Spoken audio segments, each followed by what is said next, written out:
ओम शांति। आप सभी को मेरा नमस्कार। तो आज इतने सारे जवानों को देखकर मेरा भी सीना छप्पन हुआ चला जा रहा है।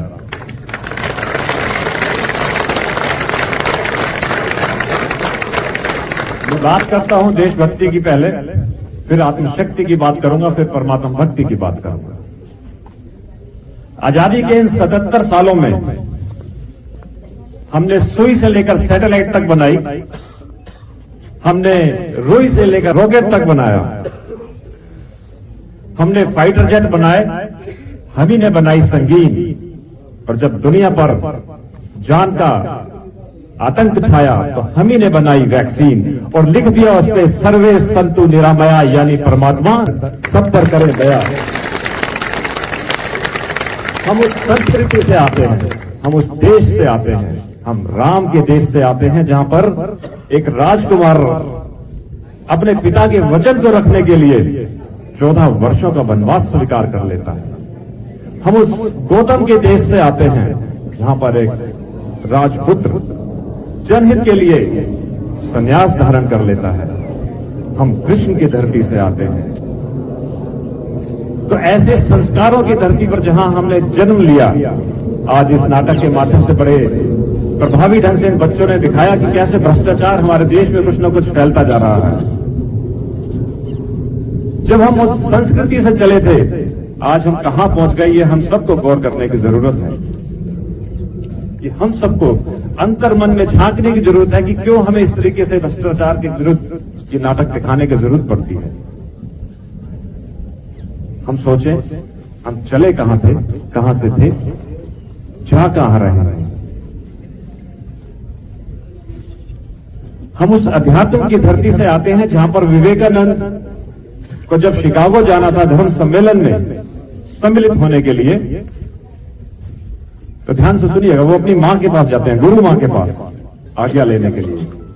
क्योंकि रामकृष्ण परमहंस जो उनके गुरु थे उस समय तक शरीर छोड़ चुके थे, तो अपने गुरु मां के पास आज्ञा लेने के लिए जाते हैं। आजकल के बच्चे तो आज्ञा लेते नहीं है, वो सिर्फ इन्फॉर्म करते हैं कि मां मैं जा रहा हूं। लेकिन मैं भारत की संस्कृति में वापस लेकर जा रहा हूं, आपके संस्कारों को वापस लेकर जा रहा हूं कि हम कहां से चले थे। तो स्वामी विवेकानंद गुरु मां को कहते हैं कि मां, शिकागो में धर्म सम्मेलन है कि मैं अपने सनातन की बात करने के लिए वहां चला जाऊं। मां कहती है, मां उस समय सब्जी काट रही होती, कहती है चाकू पकड़ाना। स्वामी विवेकानंद मां को चाकू पकड़ाते हैं और मां कुछ बोलती नहीं। स्वामी विवेकानंद समझ जाते हैं, वापस चले जाते हैं। कुछ दिनों के बाद दोबारा आते हैं, मां शिकागो में धर्म सम्मेलन है, क्या मैं अपने सनातन की बात करने के लिए चला जाऊं। इत्तेफाक से मां फिर से सब्जी काट रही होती है, मां कहती है चाकू पकड़ाना। स्वामी विवेकानंद चाकू पकड़ाते हैं, मां कुछ बोलती नहीं, वापस चले जाते हैं। तीसरी बार जब समय बिल्कुल नजदीक आ जाता है तो मां के पास दोबारा जाते हैं कि मां शिकागो में धर्म सम्मेलन है कि क्या मैं चला जाऊं अपने सनातन की व्याख्या करने के लिए। मां कहती है चाकू पकड़ाना। फिर से सब्जी काट रही होती है क्योंकि शाम का समय होता है। स्वामी विवेकानंद चाकू पकड़ा दिया और मां कहती है जा चला जा। मां कहती है जा चला जा। स्वामी विवेकानंद कहते हैं कि मां, मैं पीछे भी 2 बार आया तुम्हारे पास, तुम कुछ बोली नहीं, और इस बार मैंने सिर्फ पूछा और तुमने हाँ कह दी। ऐसा क्या परिवर्तन आया। अब जो मैं कहने जा रहा हूं उसको अपने साथ रखना, अपने साथ लेकर जाना यहां से। मां कहती है मैंने 2 बार तुझसे चाकू मांगा, दोनों बार तूने चाकू पकड़ाते वक्त चाकू की धार मेरे हाथ में दी और हैंडल अपने हाथ में रखा कि कटे तो तुम्हारा कटे और मैं सुरक्षित रहूंगा। इस बार जब तुमने चाकू पकड़ाया तो हैंडल मेरे हाथ में दिया और धार अपने हाथ में रखी ताकि तुम सुरक्षित रहो। यही है हमारा धर्म, यही है हमारा सनातन। यानी अब तो सनातन की व्याख्या करने के लिए काबिल हो गए। यानी अब तू अपने सनातन की व्याख्या करने के लायक हो गया है, जा अब तू चला जा। ये है हमारी संस्कृति, ये है हमारी संस्कृति। जो बच्चों ने इतने खूबसूरत तरीके से नाटक दिखाया, हम देश को ले कहां जा रहे हैं, या देश ने हमारे लिए क्या किया, हम यही तो पूछते हैं। हम अपने आप से पूछें कि हमने देश के लिए क्या किया।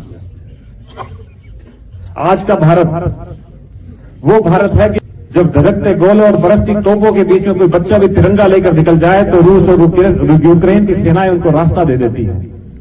आज का हमारा भारत वो देश है।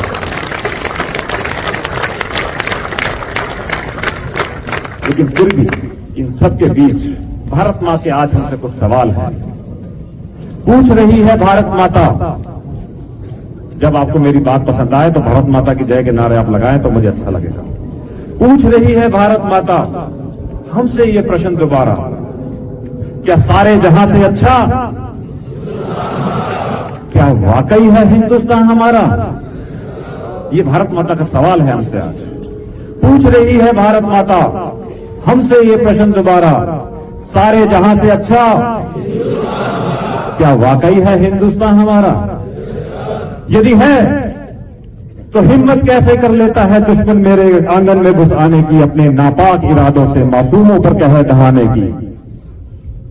कौन है वो कमजोर खड़ी जिसने छीना अमन चैन हमारा? पूछ रही है भारत माता हमसे ये प्रश्न दोबारा, क्या सारे जहां से अच्छा, वाकई है हिंदुस्तान हमारा? सुख चैन के हम सबके बदले वीरों का रक्त भी बहता है। सुख चैन के हम सबके बदले वीरों का रक्त भी बहता है। ये देश किसी का आंगन है, वो सोच के गोली खाता है। सीमा पर जो जवान हम देश में सुरक्षित रहें इसके लिए वो गोली खाता है। तो सुख चैन के हम सबके बदले वीरों का रक्त भी बहता है। ये देश किसी का आंगन है, ये सोच के वो गोली खाता है। फिर आंगन में दीवारों से कब तक होगा बंटवारा? पूछ रही है भारत माता हमसे ये प्रश्न दोबारा, क्या सारे जहां से अच्छा, वाकई है हिंदुस्तान हमारा? हाँ, आपने जितनी बार यस सर कह के ये हामी भरी कि हाँ वास्तव में ही सारे जहां से हिंदुस्तान अच्छा है हमारा, तो मैं कहता हूं कि हाँ, सारे जहां से अच्छा है हिंदुस्तान हमारा। बाइबल कुरान एक है, संग है कुर्बानी की तार। बाइबल और कुरान एक हैं, संग है कुर्बानी की तार। इसे मिटाने वाले मिट गए, यही इतिहास है हमारा। हाँ, सारे जहां से अच्छा, सारे जहां से अच्छा। मंगल और चांद को नाप चुके कब के, अब सूरज भी हमसे दूर कहां। भारत ही बनेगा विश्व विजेता, मैं लिख कर दूंगा आज यहां।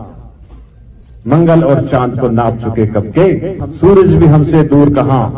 भारत ही बनेगा विश्व विजेता, मैं लिख कर दूंगा आज यहां। कह दो कि ठंडी रात नहीं, फितरत है जलता अंगारा। हाँ, सारे जहां से अच्छा, सारे जहां से अच्छा। धन्यवाद।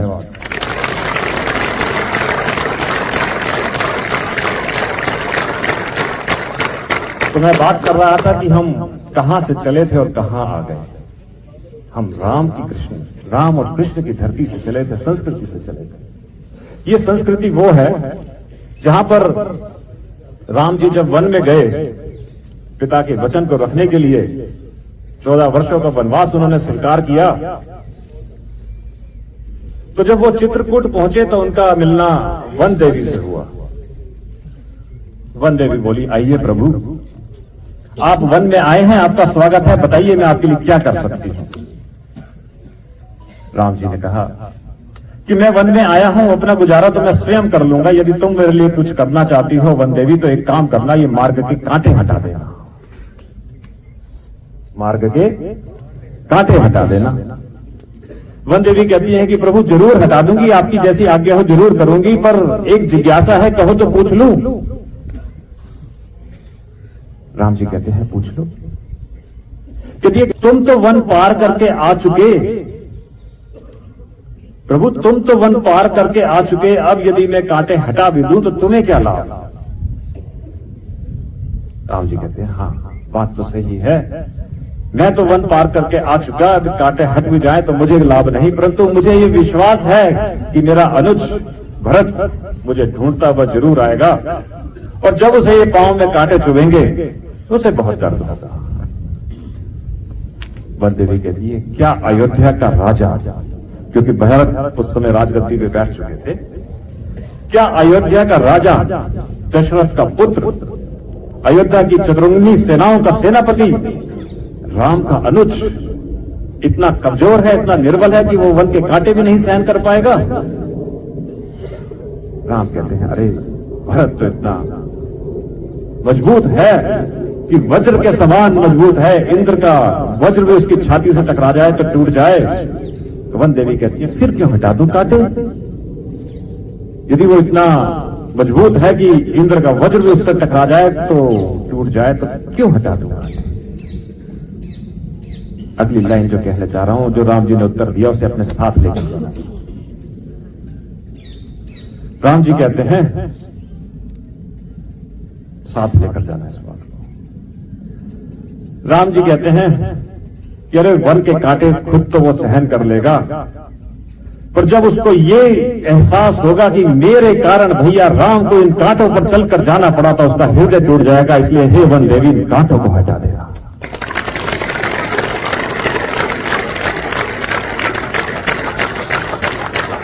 ये भाईचारे का भाव जब हमारे अंदर आ जाएगा, तब हम उस संस्कृति को, सभ्यता को अपना पाएंगे जहां से हम चले गए।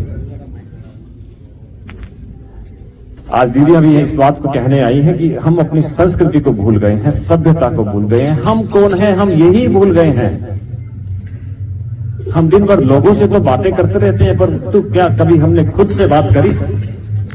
चलो, समय कम है तो मैं बोलता जाऊंगा तो भावना में रोमांचित भी होता जाऊंगा और बोलता भी जाऊंगा। तो मेरे ख्याल से भैया समय की सीमा है मेरे पास, ठीक है?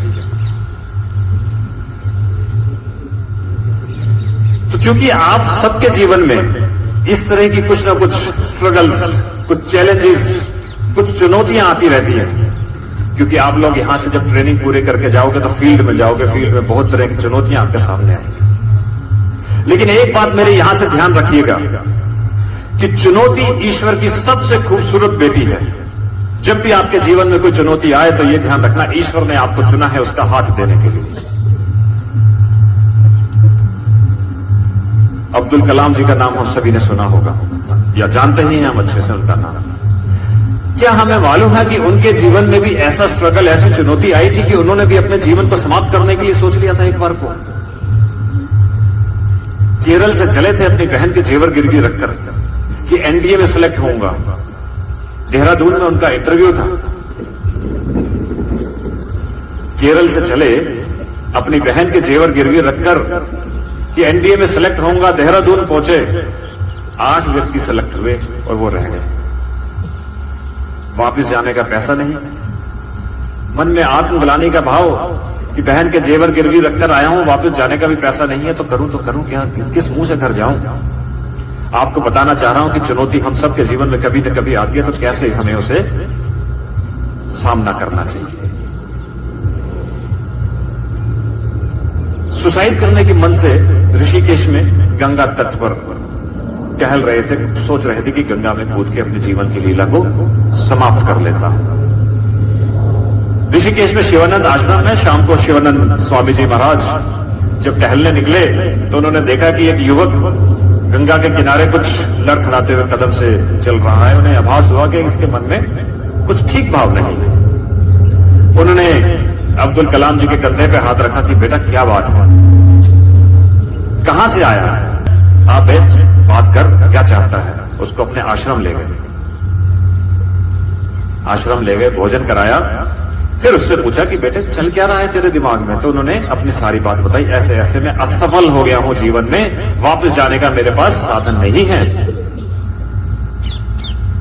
तो शिवानंद जी ने उनको तसल्ली दी, उनका बेटा रात को सो, आराम से सो, आश्रम में कोई बात नहीं, सो उठ के चले जाने, मैं इंतजाम कर दूंगा। तो शिवानंद जी महाराज ने सुबह उनके जाने का इंतजाम भी किया। एक उनको गीता भी दी पढ़ने के लिए, भले वो मुस्लिम थे। तो जाते जाते अब्दुल कलाम जी ने एक सवाल पूछना चाहा कि मन में जिज्ञासा है, कहो तो पूछ लूं। उन्होंने कहा जरूर पूछिए। तो अब्दुल कलाम जी ने कहा कि क्या नियति ने मेरे लिए यही तय कर रखा था कि मैं असफल हो जाऊं?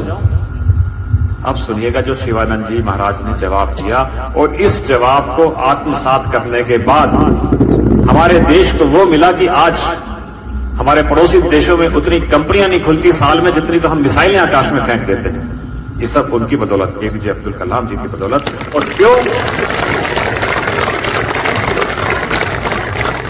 क्यों हुआ ऐसा?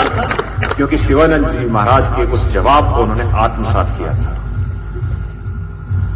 उन्होंने कहा कि यदि ईश्वर ने तुझे इस कार्य के लिए नियुक्त नहीं किया तो जरूर इससे किसी महान कार्य के लिए तुझे नियुक्त किया होगा। तो बेटे निराश ना हो, जा और अपना महान लक्ष्य ढूंढ।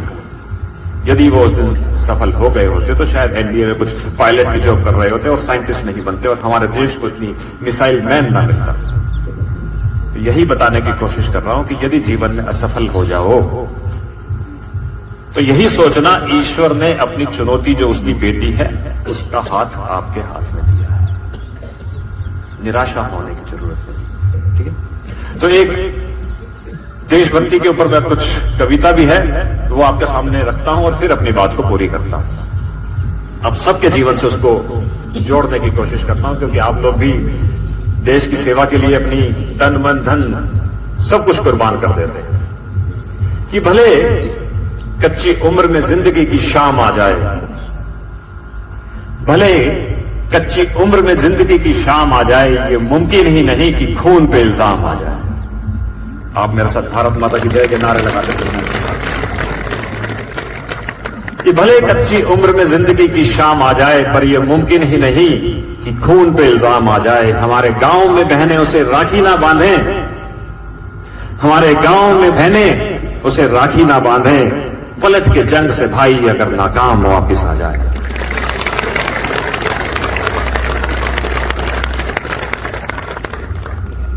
अंधा बेटा, बुढ़िया मां का अंधा बेटा युद्ध को चला। मां बोली ना जा बेटा ना जा। वो बोला कम कर सकता हूं मैं भी दुश्मन की एक गोली। वो बोला कम कर सकता हूं मैं भी दुश्मन की एक गोली। कि जिक्र जब शहीदों का हो तो क्यों ना उसमें मेरा नाम भी आए। देखो वीर जवानों, खून पे इल्जाम ना आए। मां ना कहे कि वक्त पड़ा तो मेरे बेटे काम ना आए। यही भावना, यही जोश, यही जज्बात आप सभी के अंदर होते हैं कि मां ना कहे। ये हमारी देश, हमारी भूमि जो हमारी मां है, मां ना कहे कि वक्त पड़ा तो बेटे काम ना आए। अच्छा, जब सरहद पर जवान, उसको मालूम है कि वो जा रहा है तो वीर गति को तो प्राप्त हो ही सकता है, शहादत को तो प्राप्त हो ही सकता है। तो देखिए वो कैसे एक पत्र के माध्यम से अपने मन के विचार रखता है। सरहद पर गोली खाकर जब टूटने लगे मेरी सांस, मुझे भेज देना मेरी बूढ़ी मां के पास। सरहद पर गोली खाकर जब टूटने लगे मेरी सांस, मुझे भेज देना मेरी बूढ़ी मां के पास। बड़ा शौक था उसे कि मैं घोड़ी चढ़ूं, धमाधम ढोल बजे, तो ऐसा ही करना, मुझे घोड़ी पर ले जाना, धमाधम ढोलक बजाना, पूरे गांव में घुमाना और मां से कहना कि बेटा दूल्हा बनकर आया है, दुल्हन तो नहीं तो क्या बारात तो लाया है। मेरे बाबूजी पुराने फौजी बड़े मनमोजी, मेरे बाबूजी पुराने फौजी बड़े मनमोजी, कहते थे या तो तिरंगा लहरा के आना या तिरंगे में लिपट कर आना। कह देना उनसे मैंने उनकी बात रख ली, कह देना उनसे मैंने उनकी बात रख ली। दुश्मन को पीठ नहीं दिखाई, आखिरी गोली भी सीने पर रखाई। मेरा छोटा भाई, देखो अपने परिवार के एक एक सदस्य से कैसे वो जुड़ रहा है कि मेरा छोटा भाई, उससे पूछना क्या मेरा वादा निभाएगा। मैं सरहद से कहकर आया था कि एक बेटा जाएगा तो दूसरा आएगा। ये आप सबके जज्बात हैं जो मैं यहां बयान कर रहा हूं, ये आप सबके जज्बात हैं। मेरा छोटा भाई, उससे पूछना कि क्या मेरा वादा निभाएगा। मैं सरहद से कहकर आया था कि एक बेटा जाएगा तो दूसरा वापस आएगा। मेरी बहना उससे कहना कि याद है मुझे उसका तोहफा, लेकिन अजीब ये इत्तेफाक हो गया कि राखी से पहले ही उसका भाई राख हो गया। राखी से पहले ही उसका भाई राख हो गया। वो कुएं के सामने वाला घर, 2 घड़ी वहां जरूर रुकना। वो कुएं के सामने वाला घर, 2 घड़ी वहां जरूर रुकना। वही तो रहती है जिसके साथ मैंने जीने मरने की कस्में खाई थी।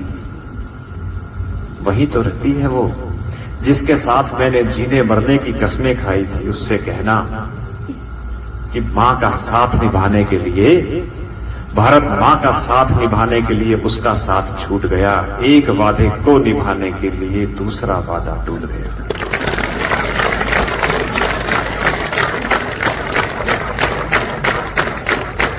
मेरी आखिरी गुजारिश, मेरी आखिरी तमन्ना कि मेरी मौत का मातम ना करना। मैं जीता हूं मरने के लिए। ये शहादत मैंने खुद ही चाही है। मैं जीता हूं मरने के लिए क्योंकि मेरा नाम सिपाही है।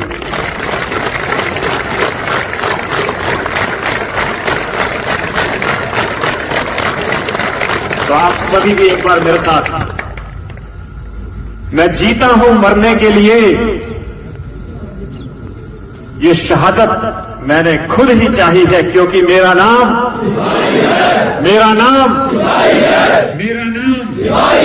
वंदे मातरम। भारत माता की बहुत बहुत धन्यवाद आप सभी का।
आप सभी का बहुत जोर चल रहा है।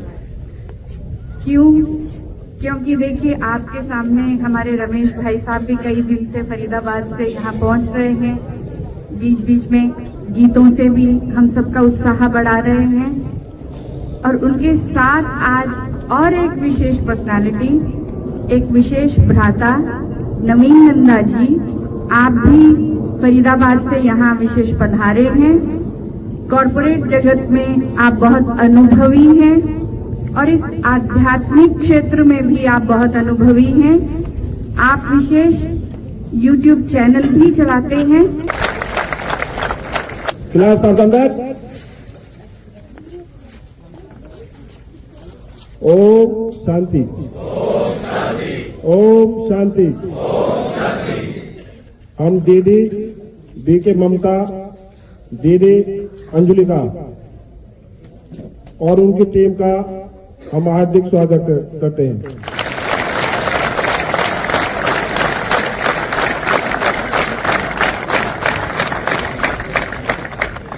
और स्कूल से आए बच्चे और उनके साथ टीचरों का भी हम तहे दिल से स्वागत करते हैं।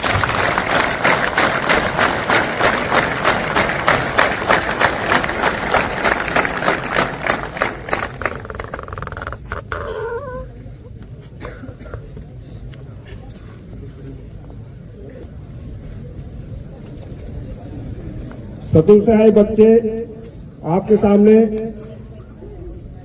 एक नाटक प्रस्तुत करना चाहते हैं।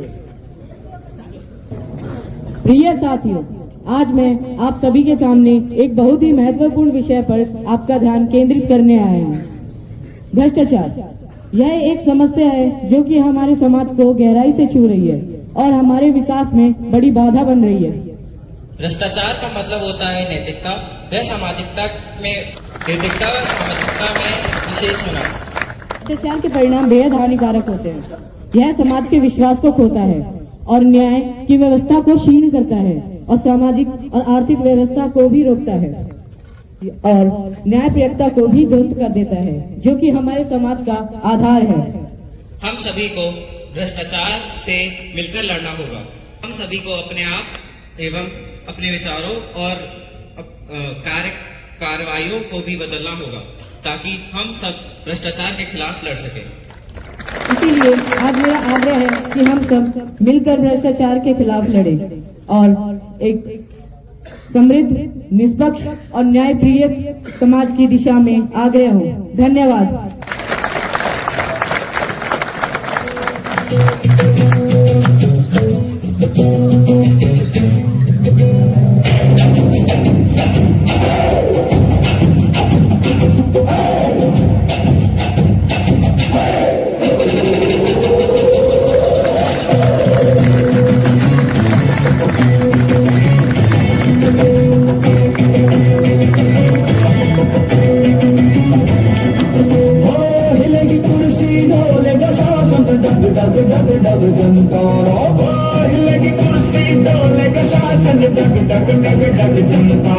अब बात करेगी जनता, जाग उठी है जनता, बात करेगी जाग उठी, अब राज करेगी जनता।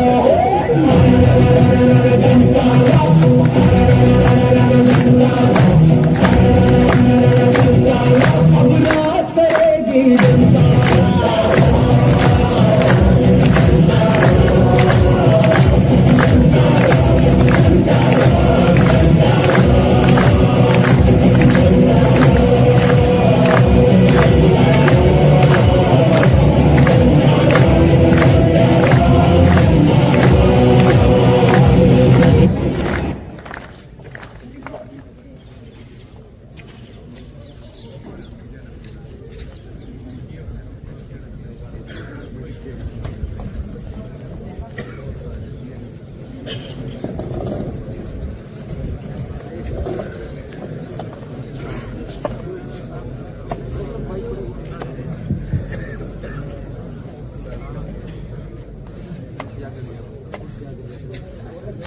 अरे भाई, मेरा कुछ कीमती सामान था, कृपया करके निकलवा देते। अरे बाबा मैंने तुम्हें पहले ही कहा था, इन सब कामों के लिए कमीशन चाहिए होता है, कमीशन। कमीशन मैं कहाँ से दूंगा? मैं बहुत ही गरीब व्यक्ति हूँ, आज मैं अपना सामान लेकर ही जाऊंगा। अरे क्या बात है बाबा, तुमने दिमाग खराब कर रखा है, बोलना जाके लाइन में लगो। कैसे कैसे लोग हो तुम लोग? तुम्हें रिश्वत मांगते हुए शर्म नहीं आती? बूढ़े व्यक्ति से रिश्वत मांगते हो? तुम जैसे लोगों ने देश का नाम खराब कर रखा है, आज मैं अपना सामान बिना रिश्वत दिए ही लेके जाऊंगा। ऐसा क्या कीमती सामान है तुम्हारा जिसके लिए तुमने हफ्ते भर से परेशान कर रखा है? बोलना जाके लाइन में लगो, ये सभी अपना सामान लेने आए हैं।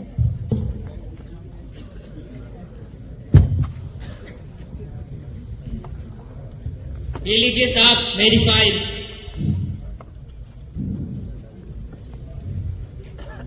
ये लीजिए। जाओ, तुम्हारा काम हो जाएगा। साहब ये लीजिए मेरी फाइल, ये लीजिए। जाओ, तुम्हारा काम भी हो जाएगा। साहब ये लीजिए मेरी स्लिप। अब टाइम ज्यादा हो गया, तुम कल आना। क्या मजाक बना रखा है? कहा ना मेरा कुछ कीमती सामान है।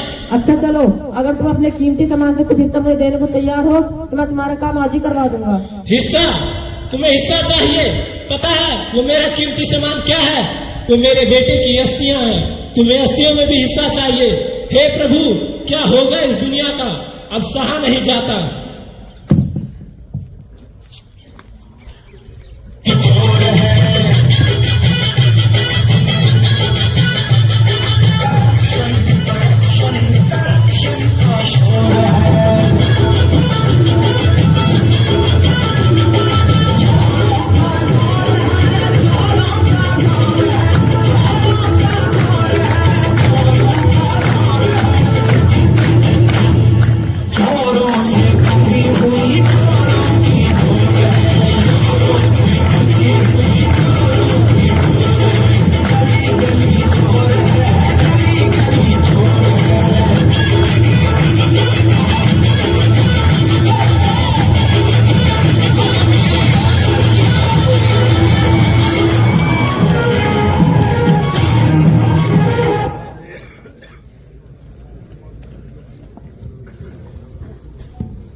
नमस्ते साहब। नमस्ते साहब ये फाइल सबमिट करवानी थी। लाओ दो।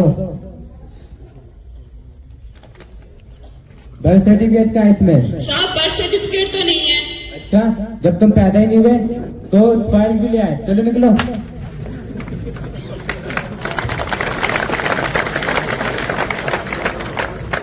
साहब अब जरूरत है बर्थ सर्टिफिकेट की। तुम कल आ जाना, ठीक है? ठीक है साहब।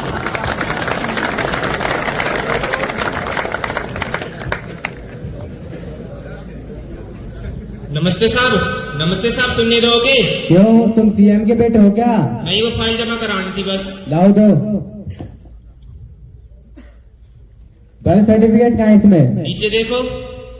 अच्छा, तो पासपोर्ट कहाँ है? पासपोर्ट तो है नहीं साहब मेरे पास। बिना पासपोर्ट के फाइल सबमिट नहीं होगी। पासपोर्ट आने तक तो लास्ट डेट निकल जाएगी, पर वो मुझे नहीं पता। आप फाइल बढ़ाओ ना आगे। क्यों? क्योंकि मैं होम मिनिस्टर के कजन के वाइफ का, बहन का, देवर का दोस्त हूँ। बढ़ाओ। तुम होम मिनिस्टर के बेटे होते ना, जब भी फाइल सबमिट नहीं होती। चलो निकलो।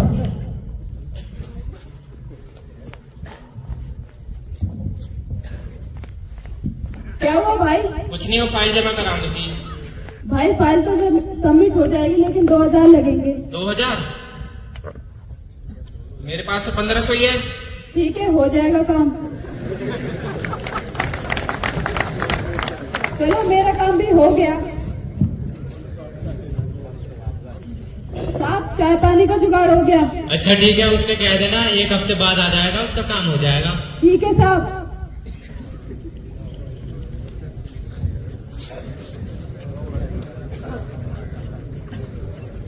नमस्ते साहब, ये फाइल सबमिट करनी थी। बर्थ सर्टिफिकेट कहाँ है इसमें? बर्थ सर्टिफिकेट वो नीचे ही है। अच्छा, तो पासपोर्ट कहाँ है? पासपोर्ट की तो कहीं नहीं थी। बिना पासपोर्ट के फाइल सबमिट नहीं होगी। मगर उसमें तो पासपोर्ट के बारे में कुछ लिखा ही नहीं हुआ था। अच्छा, अब तो मुझे सिखाओगे? 1000 रुपए लगेंगे जब फाइल सबमिट होगी।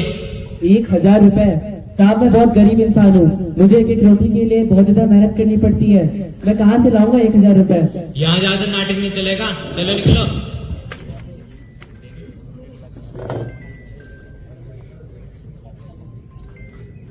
साहब ये पैसे।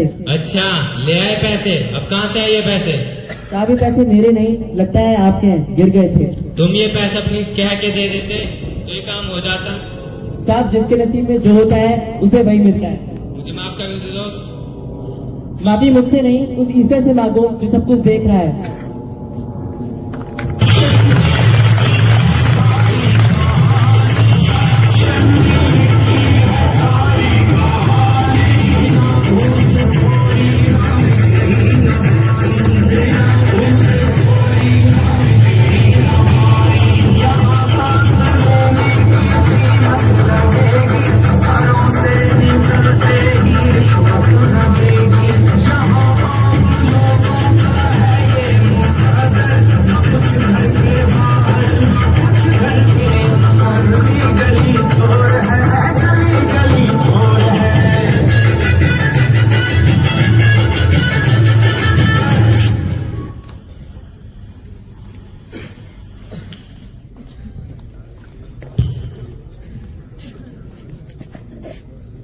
हेलो, हाँ नमस्कार शुक्ला जी।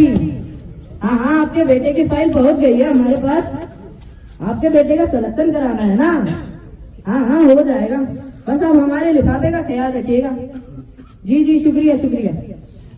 अरे बबुआ तुम्हारे सिलेक्शन का क्या हुआ? अरे पापा अभी हम प्रिपरेशन कर रहे हैं, गवर्नमेंट कॉलेज पर नाम नहीं आया हमारा।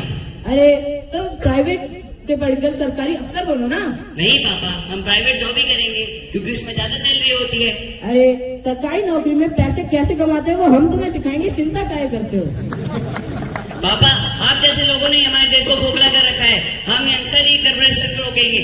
अरे बाबा हमारी बात तो सुनो। अरे बात तो सुनो हमारी।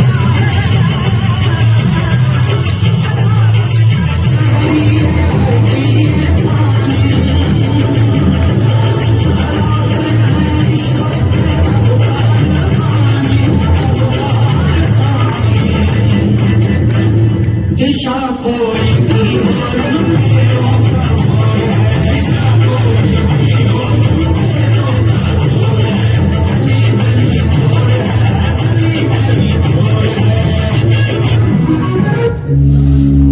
भ्रष्टाचार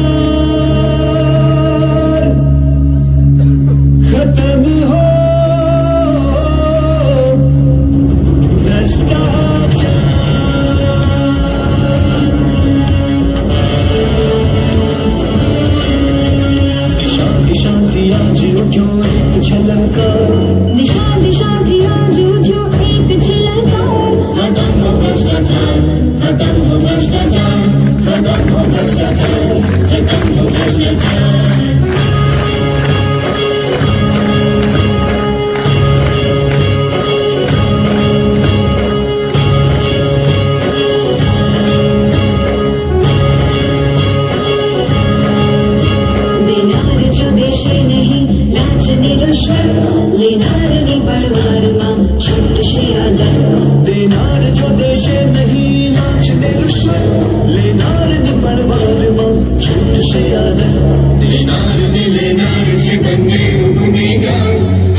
करो, चैलेंज अंदर हो भ्रष्टाचार गुनहगार, खत्म हो भ्रष्टाचार, खत्म हो भ्रष्टाचार। दिशा दिशा भी आज उठो एक झलकार, दिशा दिशा भी आज उठो एक झलकार, खत्म हो भ्रष्टाचार, खत्म हो भ्रष्टाचार, खत्म हो भ्रष्टाचार, खत्म हो भ्रष्टाचार। दिशा दिशा भी आज उठो एक झलकार, खत्म हो भ्रष्टाचार, खत्म हो भ्रष्टाचार, खत्म हो भ्रष्टाचार, खत्म हो भ्रष्टाचार।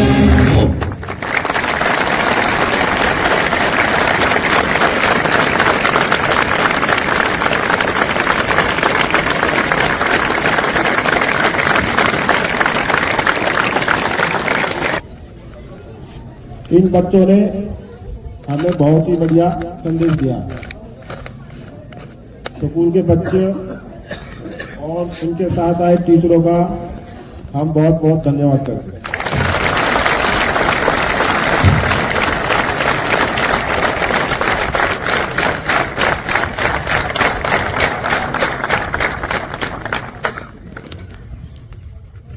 सिर्फ दो ही बात बोलूंगा मैं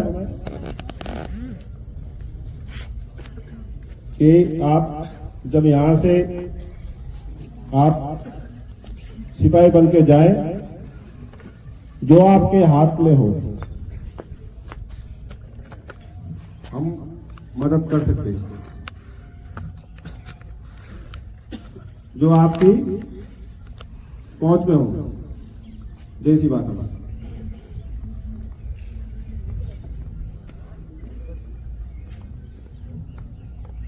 तो बहुत बहुत धन्यवाद, बहुत बढ़िया संदेश दिया।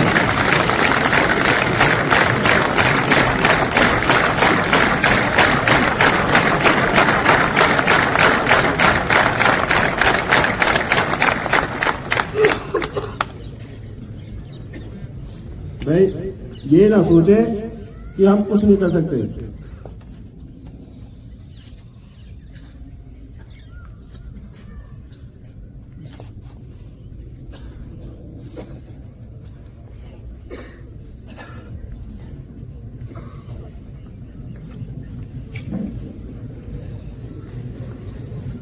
कि ये ना सोचे कि भाई हम कुछ नहीं कर सकते, लेकिन हमारे हाथ में ज्यादा नहीं तो 100% में से 20%, 30% रहता है कि हम आम पब्लिक की जो है सहायता कर सकते हैं।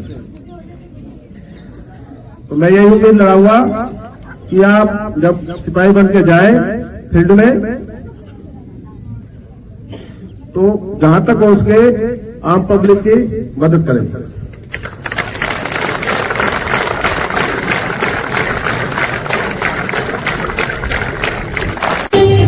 कर ले कर भी ले प्यार की पूजा, ला ला ला ला ला ला ला ला।